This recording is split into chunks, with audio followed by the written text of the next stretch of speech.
ఇడ్లీకి దోశకి ఎన్నో రకాల చట్నీలు ఉన్నాయి. నేను చేసే ఈ ఇంగ్రీడియంట్స్తో టేస్ట్ మాత్రం వేరుగా ఉంటుంది. మరి ఈ చట్నీ అలాంటి సూపర్ రాన టేస్ట్ వస్తుంది. అది ఎలాగో చూద్దామా? దానికోసం ముందుగా ఒక కడాయిలో 2 స్పూన్స్ ఆయిల్ వేసి 2 స్పూన్ల మినపప్పు, 6-7 ఎండుమిర్చి, మినపప్పు ఎండుమిర్చి వేగేదాకా వేయించుకున్నాక 2 మీడియం సైజ్ ఉల్లిపాయలని మీడియంగా కట్ చేసుకున్నాక చిన్న నిమ్మకాయ సైజ్ అంతా చింతపండుని వేసుకొని ఫ్రై చేసుకొని కొద్దిగా ఇంగువ, పసుపు వేయించుకున్నాక 1 కప్పు పుదీనా వేసి మూత పెట్టుకొని మగ్గనివ్వాలి.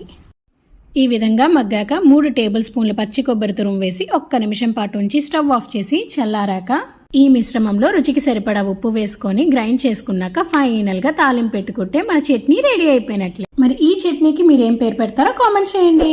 ఈ వీడియోస్ కోసం నా ఛానల్ని సబ్స్క్రైబ్ చేసుకోండి, అలాగే లైక్ చేయండి, షేర్ చేయండి అండ్ ఫాలో అవ్వండి. Thank you for watching.